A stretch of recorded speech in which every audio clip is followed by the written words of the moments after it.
so far and people that are joining while I'm talking. I'm really pleased to be kicking off Customer Centricity Month on behalf of CX Partners and Soprasteria Next. This is our first event of 4. This year, we've designed a series of events that take us from understanding the fundamentals to delivering on the future of customer centricity. And like I said, we've got 4 webinars, one every Wednesday.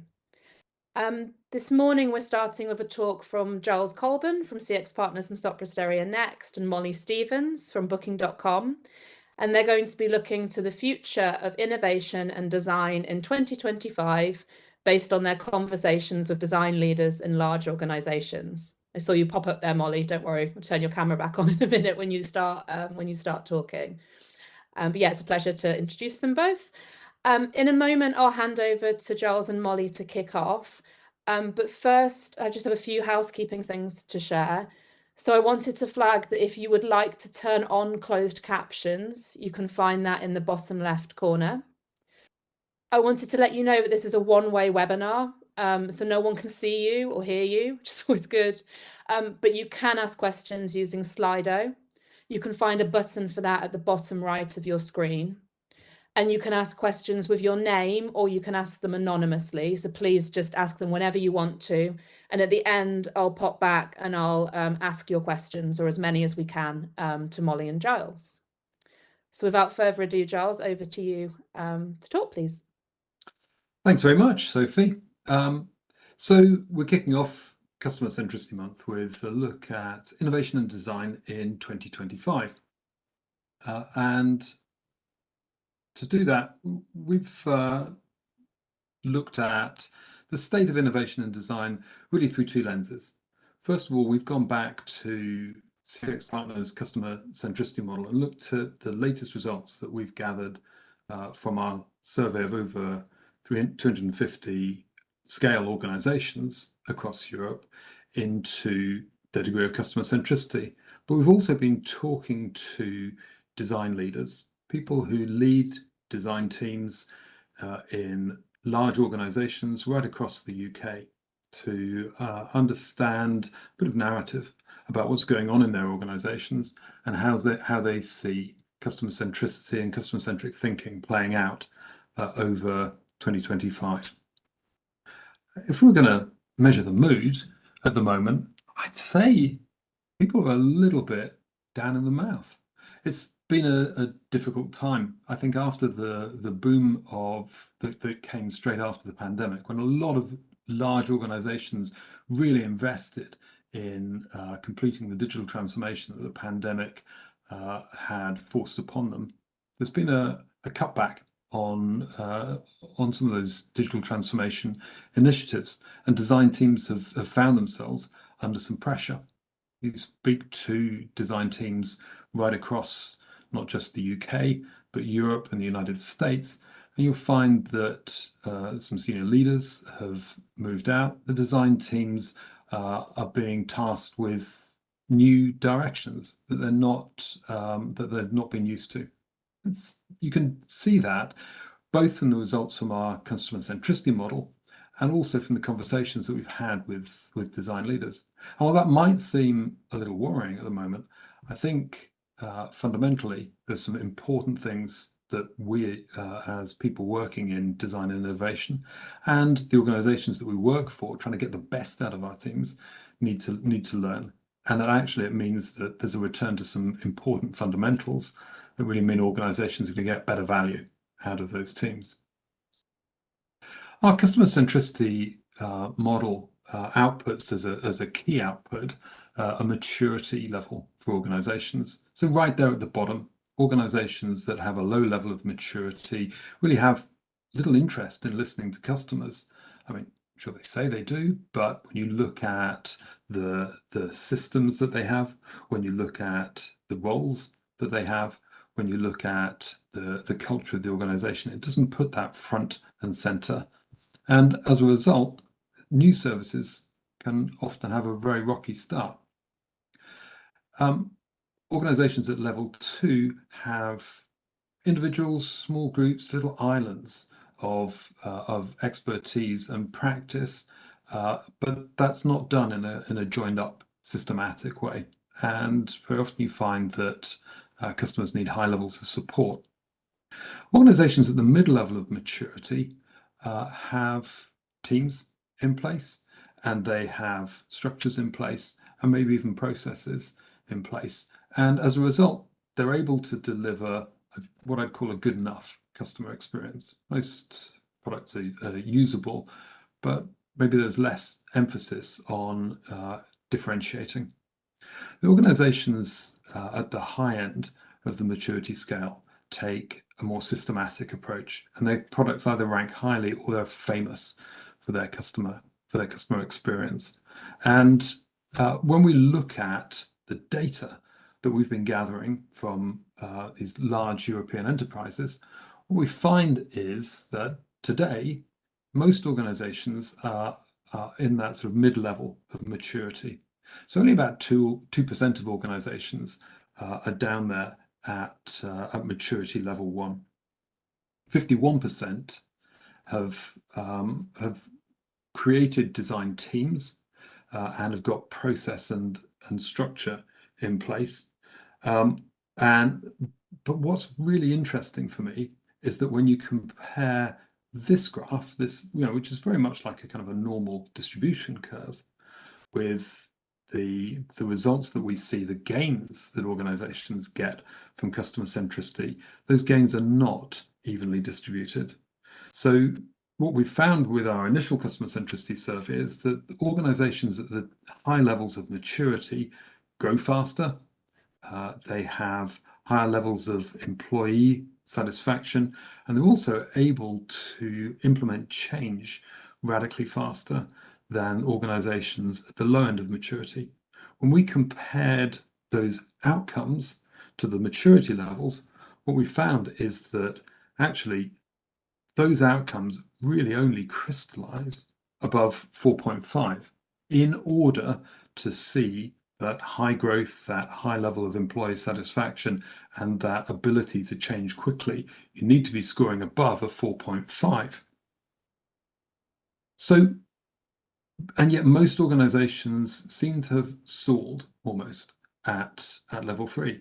51% are at that level, and 75% are at that level or below it.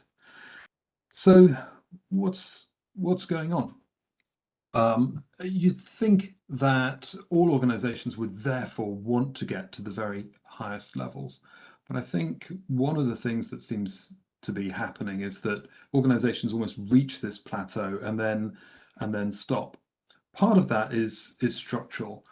With our model, we're not just looking at a simple level of maturity. We're actually digging down into the culture of organizations, the governance, the skills that they've got, the tools that they've got, and we can see in great detail what's going on in those organizations.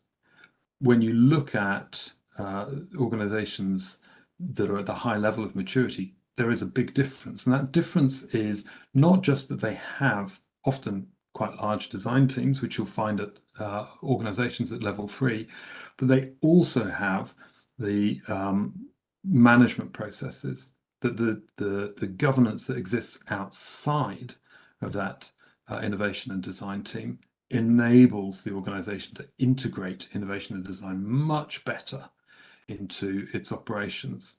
At level 3, there's this disconnect where the design teams are, as I said, often very large, often very well funded, and have great processes, but they're not brought into the strategic decision making and the strategic planning that the organization is doing. As I say, I think that you'd look at that graph and say, well, wouldn't everybody want to be at the very top end of that scale? But I think organizations are a little more complicated than that. If you're an organization that believes we win by delivering exceptional customer experience, then of course you want to be at the top end of that scale. But for many organizations, achieving a good enough level of customer centricity seems to be about where they want to land. And I think that we need a more nuanced understanding of what type of innovation organizations are looking for. Some of you may be familiar with this sort of model of 4 types of innovation: incremental, radical, architectural, disruptive. So radical innovation might be a new technology that comes on the scene and that creates a market. Often that technology is a little bit unfinished and it takes time for it to take root. So the invention of the motor car, it took decades really before the motor car became the dominant form of transport, as it did really in the second half of the 20th century. Incremental innovation is where you're simply looking at the year-on-year business as usual improvements to a product. So every year your car gets a little better. Every year the styling is a bit different. There might be a few extra features that your car has, and it's that kind of gradual, continuous improvement that well-established products have.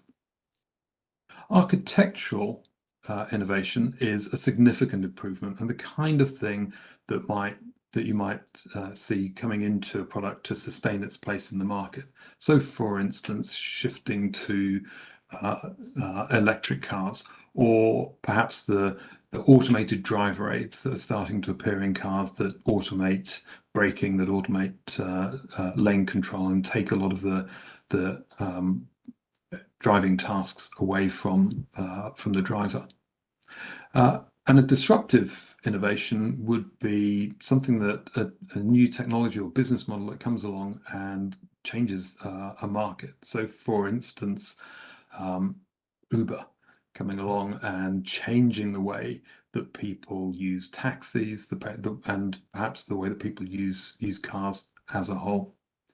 Those different types of innovation are going to apply to different products, to different stages in the product life cycle, and therefore to the different strategies that organizations have to succeed in the marketplace.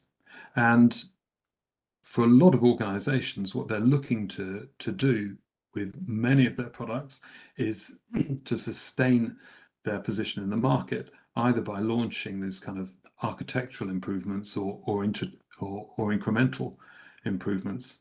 If you're one of the big 4 banks in the UK, you have a large number of people using your current account. You need your current account to be good enough to maintain your customer base.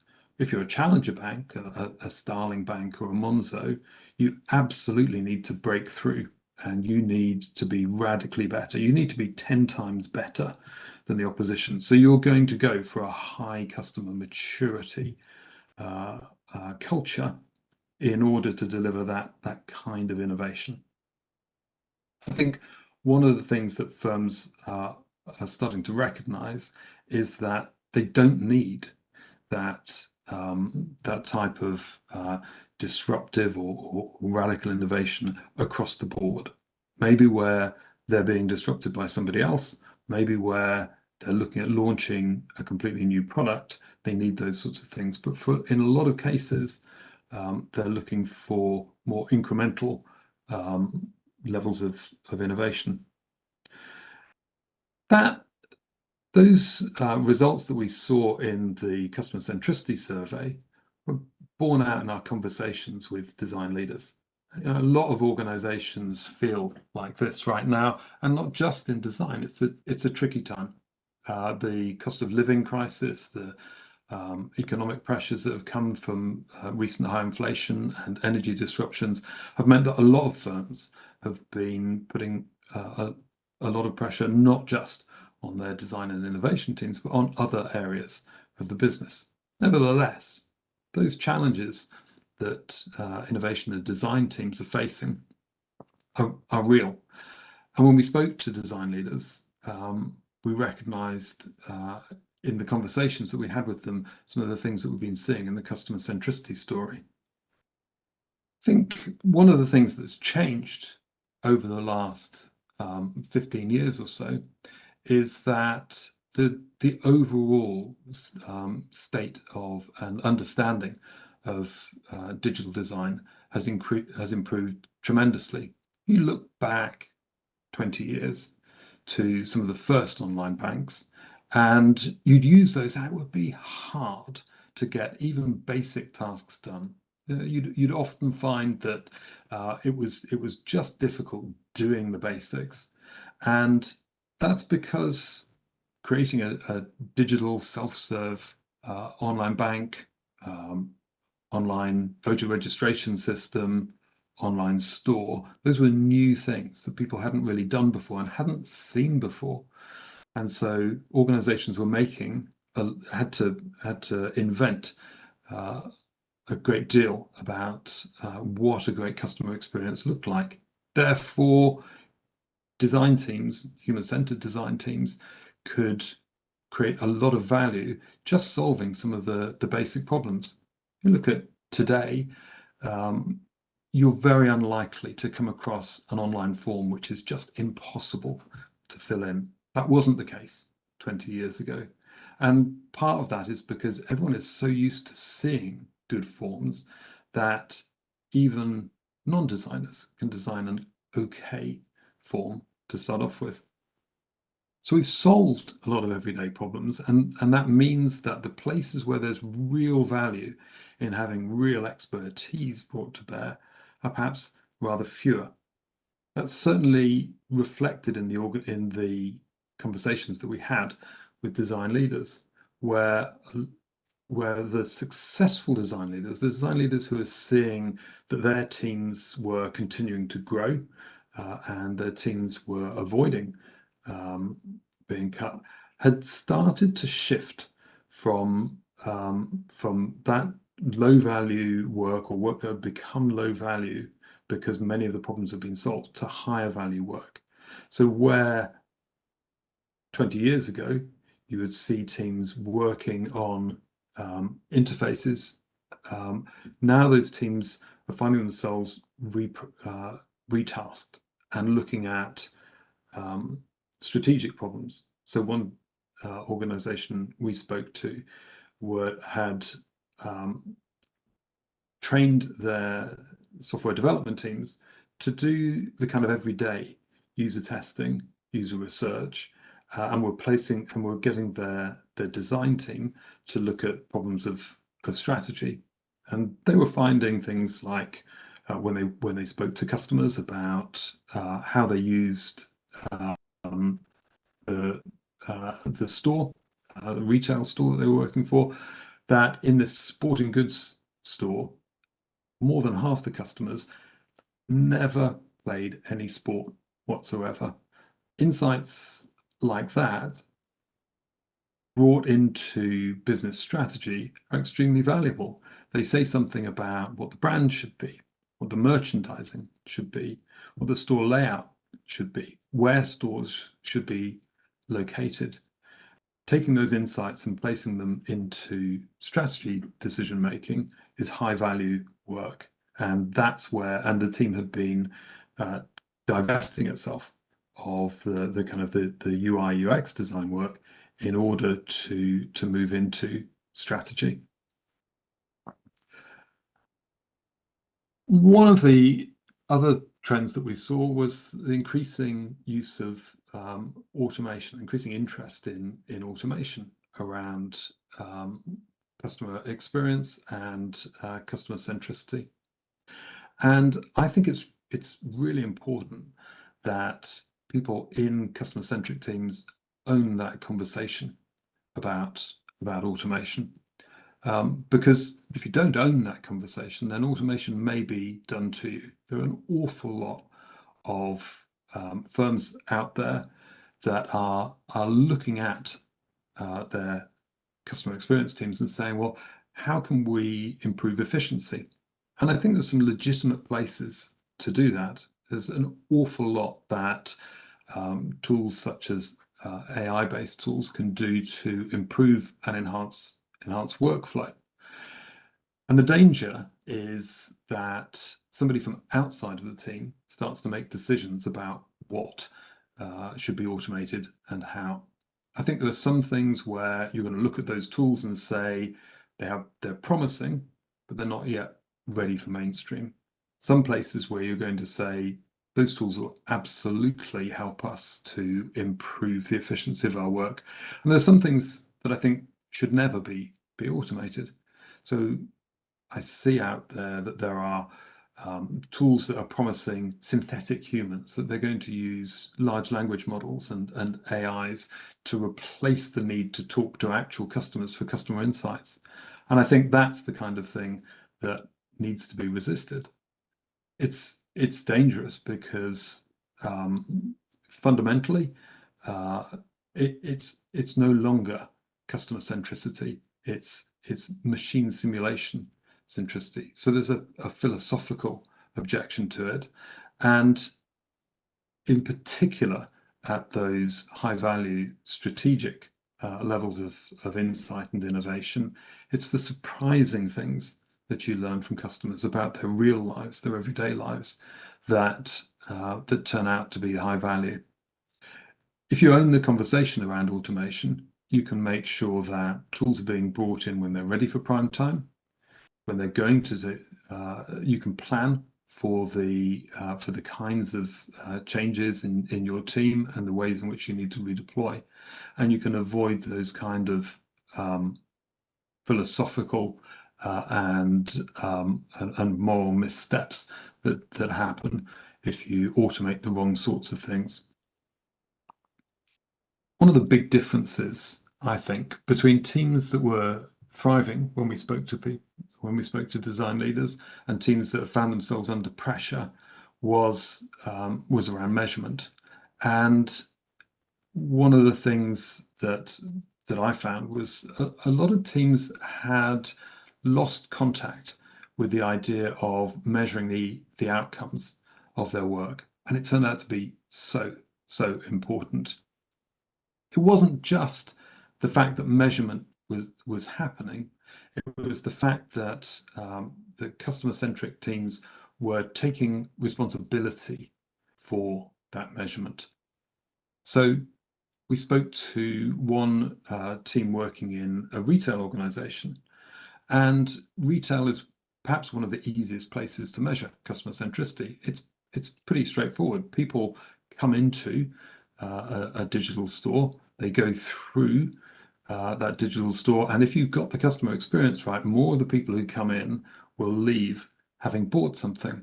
There's a really simple user journey and a really simple measurement funnel there. That team, though, had not taken responsibility for measurement, had not made that part of its strategic overview of the work that was going through. And so when new products had been launched that hadn't been created in a customer-centric way, they were seeing a drop-off in the numbers, but the organization wasn't interpreting them as clearly down to the lack of customer centricity. It wasn't sure where those numbers, where the problem lay. And the idea that maybe we didn't talk to the right customers, maybe we didn't deliver customer value, hadn't really stuck. Spoke to other teams where they had absolutely made sure that they were talking to the people in charge of the measurement tooling, were gathering that data, were bringing that into their decision making around what projects they were going for, around where they were putting their time, effort, and attention, and around the progress of those projects. They'd taken responsibility for that measurement, and they built it into their internal decision making and their reporting of what they were doing. And those teams were trusted by the organization, were better able to evidence where they made a difference, and were therefore growing as a result of it. I think that measurement has a fundamental impact on what on the way that teams behave. And I think therefore it's important to begin every innovation and design project with a discussion over, well, what should we be measuring and how will we know that we've made a difference? Doing that, it forces you to think about the strategic goals. It forces the design team to focus on those, but it also forces stakeholders across the organization to clarify those goals and being able to turn outcomes into some kind of measurable values, some kind of, if we do this right, these things will have changed, means that people start to focus on what really matters, on what they're really trying to achieve. That said, I think that it's easy to put it off. It's easy to say, well, we'll do that later. Measurement is important, but it's also rather scary. Everyone, I think, at the start of a project will agree, yes, we need to measure this.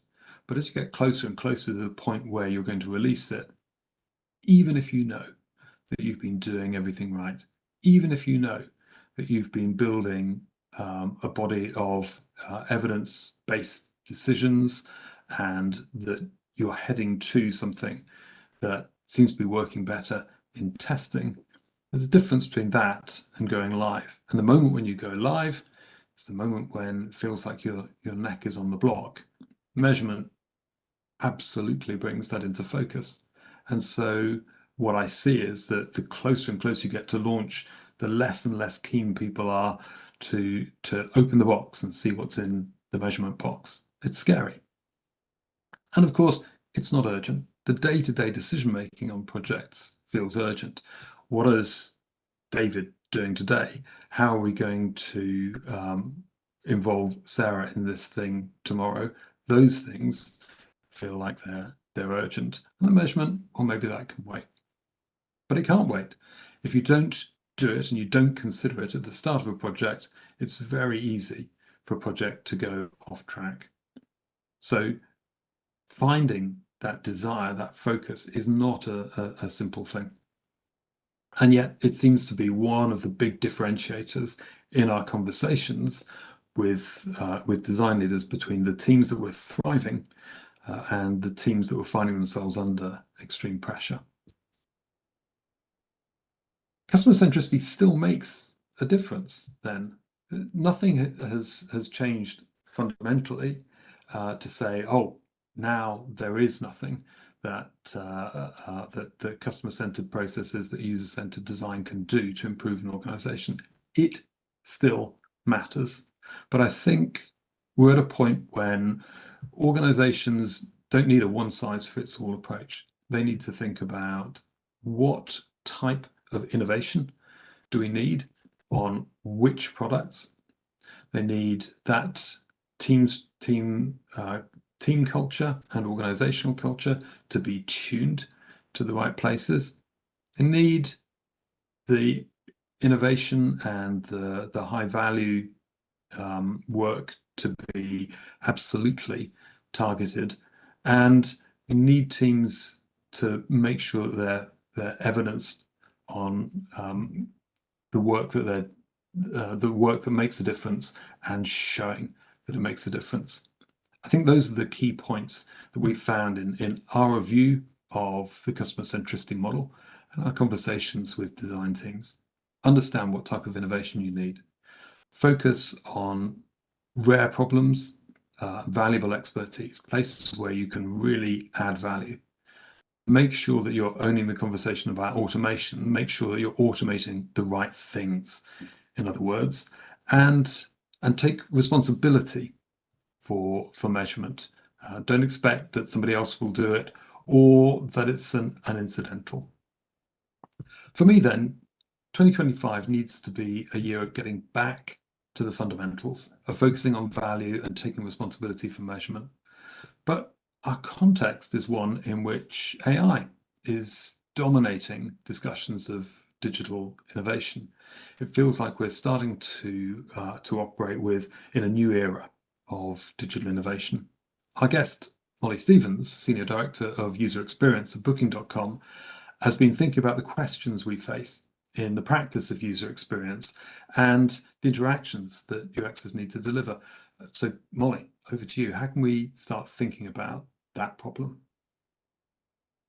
Thank you, Giles. It's a pleasure to be here and to talk about this subject, which is both, I think, very interesting for our work, and also has a big impact on the experiences that the everyday person will be having, right? It goes far beyond the everyday in many ways.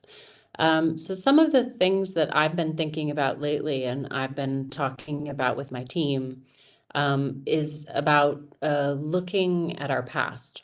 So I am a senior director of user experience now, but when I started my career nearly 20 years ago, I was a designer, researcher, writer. I kind of did a little bit of everything.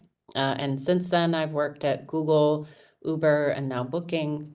And so I've seen a lot of things evolve over that time. And I think as I was looking at generative AI, at how people were reacting to it, and how there's a sense of both enthusiasm as well as fear, right? What's going to change about how we do our work?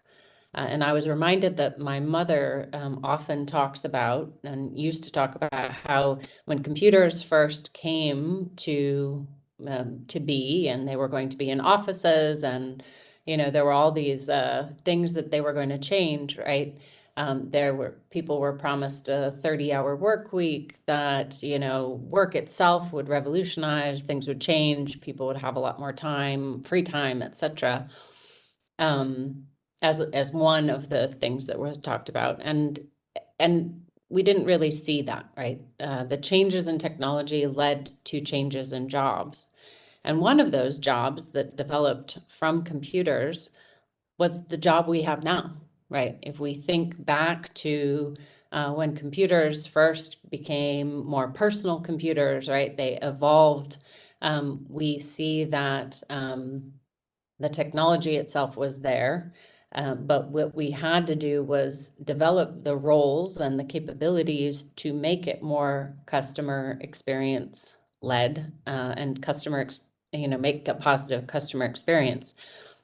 When you were talking about the maturity model of organizations, in a way, we've gone through that maturity model for our discipline as a whole, right? We started out with very basic capabilities of how we evolved the technology, and moved it to places where the technology has become useful, usable, and desirable. So those three things. An early version of a personal computer was a quote unquote portable computer.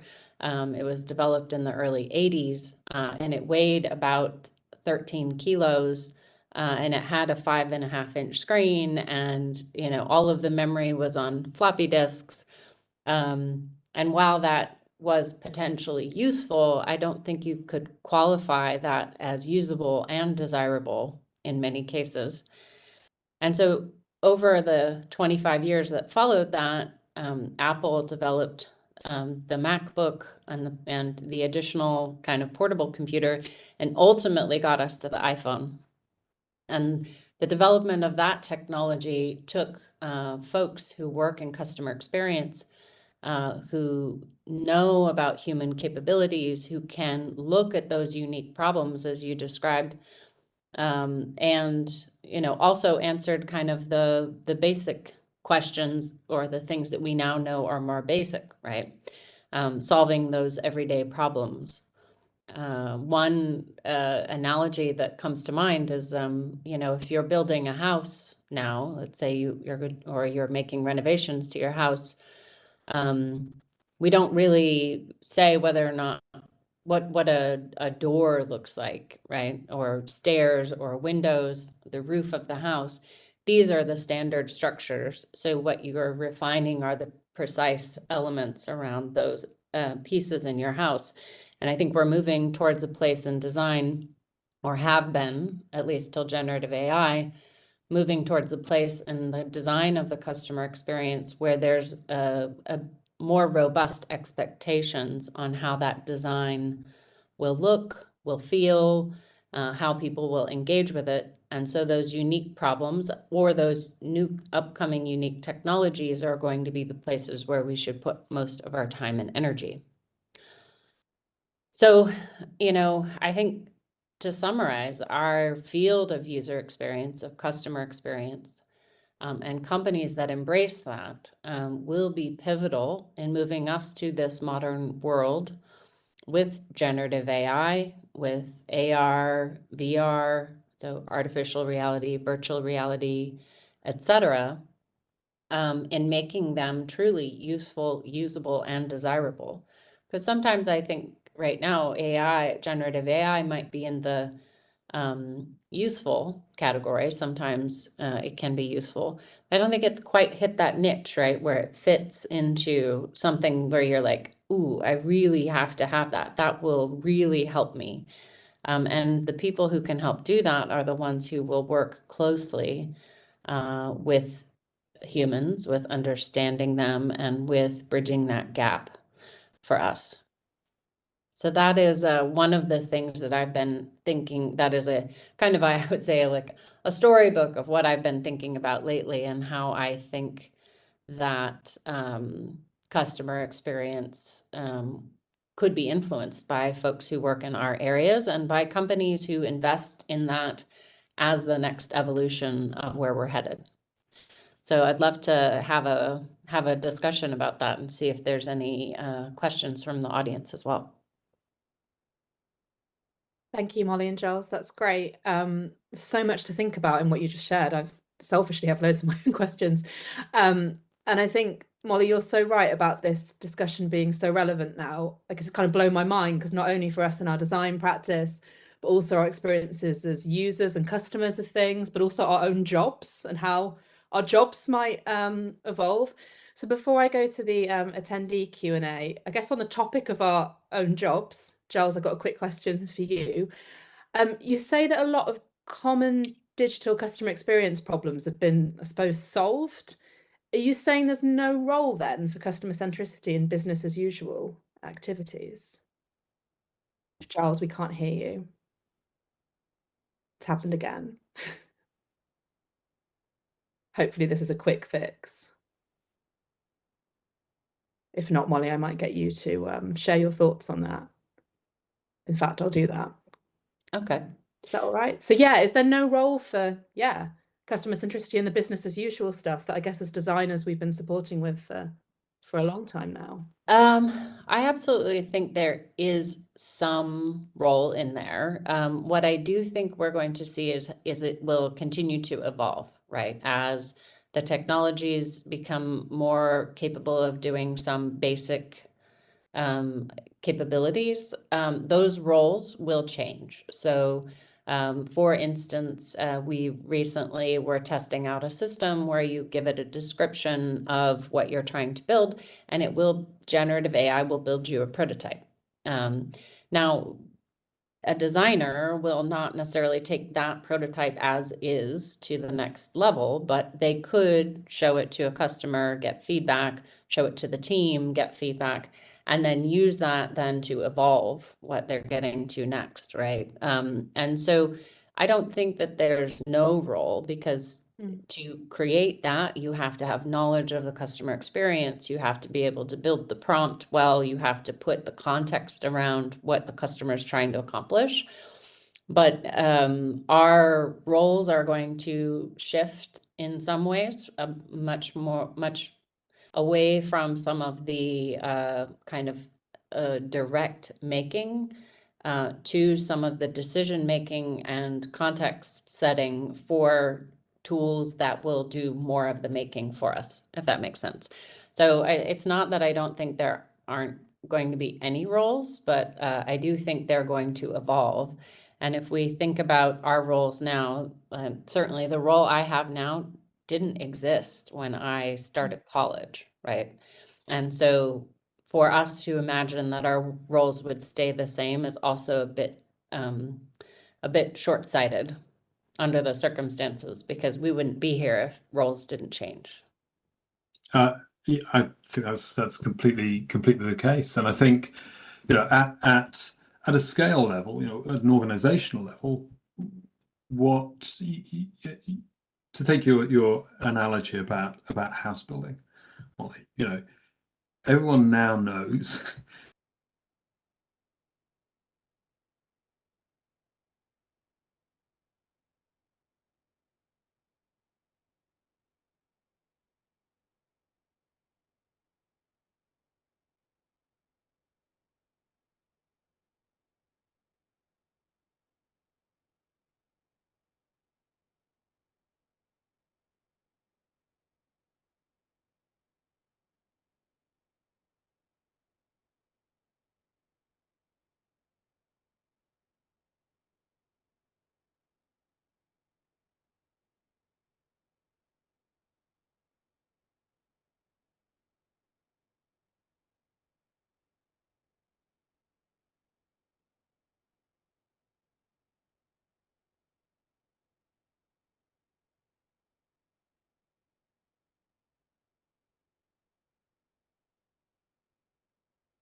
what if we did this? You know, that's not where you want those teams to be going.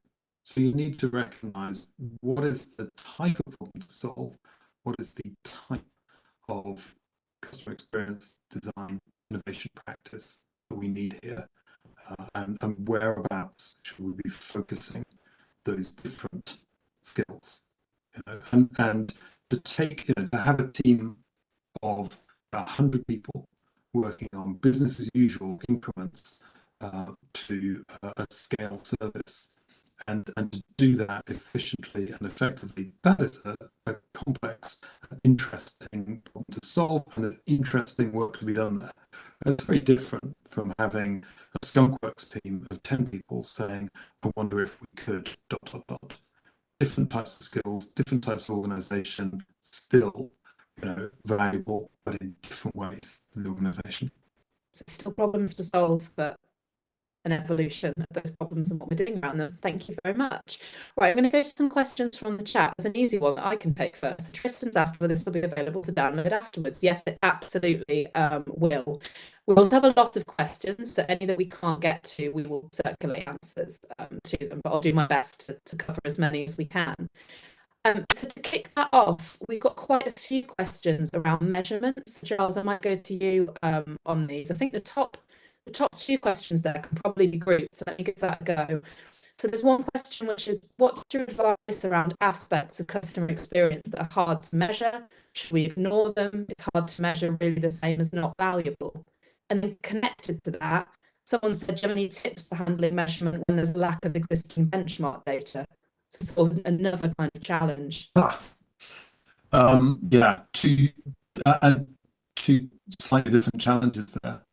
I think that if you're thinking about measurement of customer experience, the framework I always go back to is efficiency, effectiveness, and satisfaction. And I think most aspects of customer experience end up influencing one of those things. So have we made the user's task more efficient? Mostly that means, have we made it quicker to do something? And generally, if you're looking at efficiency measures, you're looking at speed. You can look at other things like errors or the amount of mental effort, but those things tend to equate anyway to the amount of time that something takes. If you're looking at effectiveness, you're often looking at task completion, and so you have to ask yourself, well, what is the task, and what is the thing that the user is setting out to do? And I think very often there's a physical task, there's a thing. You know, I'm looking to buy a pair of jeans, but there's also maybe an emotional aspect to that task.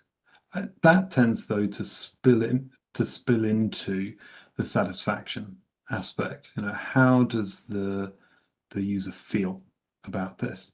And I think those are places where it starts to feel a little more complicated to measure something, because they are subjective. I think you're left with subjective measures there. You're left with surveying sentiment in some way.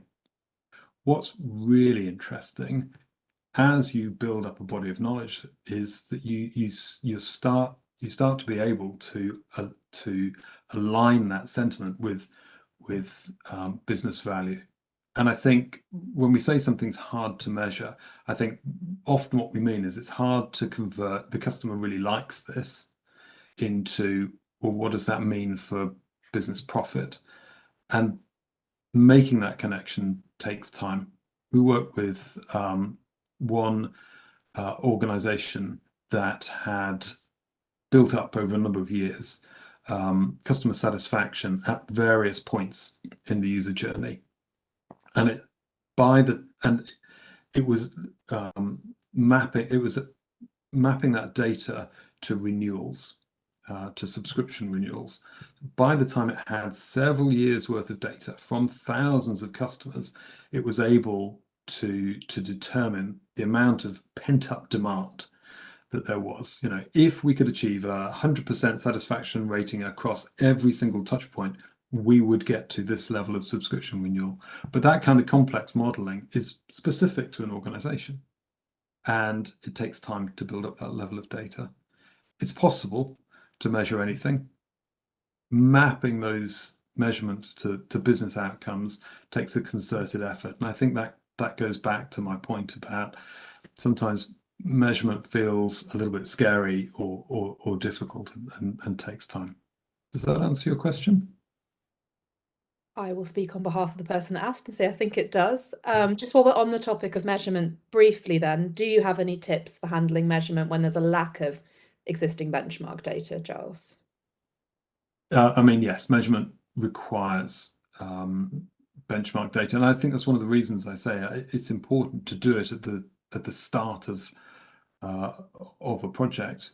Because at the start of a piece of work, you can ask yourself, well, do we have the benchmarks? And you give yourself an opportunity, therefore, to put some kind of measurement in place of the as-is state before the to-be state launches. And I think that's all you can do. You might be looking for for a simpler form of measurement in the as-is state than you intend to get to. When we launch this, we'll also be able to measure these things. But I think there's often some kind of benchmarking that you can look to even before a project is released. And what I mean about it being strategic is that in going out and asking those questions and searching for measures, you often uncover whether there is strategic value in a project. We did some work for a healthcare firm a few years ago, and they were looking at the problem of cancelled appointments, and they're saying that this is a big problem for us. We need to stop customers cancelling appointments because there's a big knock-on to the business. So before we began the project, I said, well, let's go and see what measurements we can find around this. And there were call center measurements about the number of cancellations that customers had dialed in with, and it was a fraction of the total number of cancellations that the organization was experiencing. It turned out that most cancellations, the vast majority of cancellations, were actually initiated by people in the clinical care team. And by looking for that measurement, we discovered that actually this is the wrong project to be doing. We shouldn't be thinking how do we stop customers from cancelling. We should be thinking about how do we stop clinicians from cancelling. So often you can turn up some kind of measurement. It is important to begin with it, to begin by looking for that benchmarking, and it can radically change the direction of a project. Thanks, Giles. And it sounds like you can often learn something in the process of just considering how to measure even if you're starting with very little data. Right, I'm going to go to the most popular question in the chat, which is a bit of a long one, and it's really interesting though. Molly, I think it'd be good to hear your thoughts on this, if that's okay. So let me read it out. So Tom says, do you think with more generative AI being used, that ideas and customer experience journeys might actually become more mainstream or similar, given AI feeds off the online universe? Does it not mean that original human thought, human intuition, and innovation becomes more of a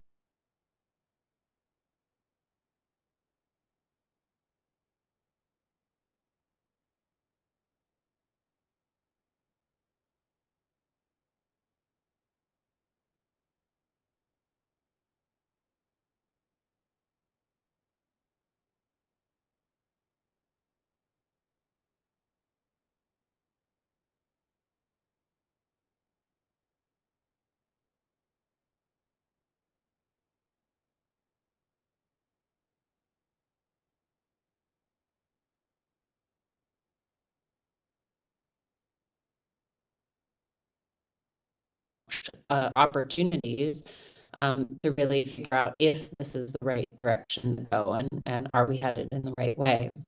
I think the challenge that we see is that it's a new way of approaching some of these problems and the domains, and we aren't necessarily equipped with the skills or the tools to make it easier or possible.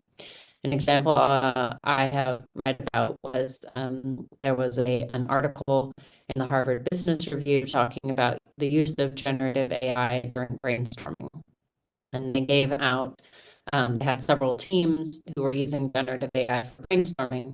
And then the ideas that came out of each of the teams, they had an external score, say whether they were good, bad, original, they had a rubric for that.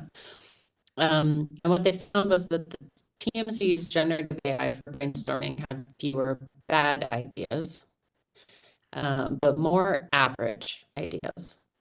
And then the teams that use generative AI, not in a input-output mode, but in a more of a discursive, interrogative, we're really going to like push and pull, and we're like, we have extra information, we're going to really work with it. They had the best ideas, right?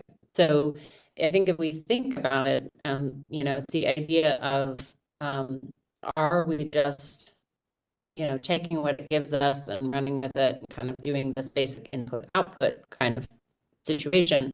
Or are we really, as this question asks, going to use our human knowledge, our domain knowledge, our intuition, our questioning, to really take this tool and have it work for us to give us the best possible output?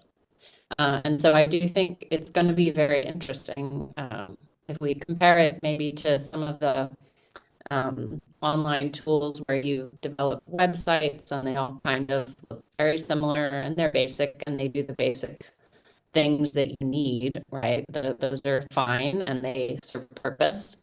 But then if you really need something custom and special and unique, you put the time and effort and you build something, that really does reflect kind of what you need. That's another level. So I think we're going to see a similar evolution, essentially.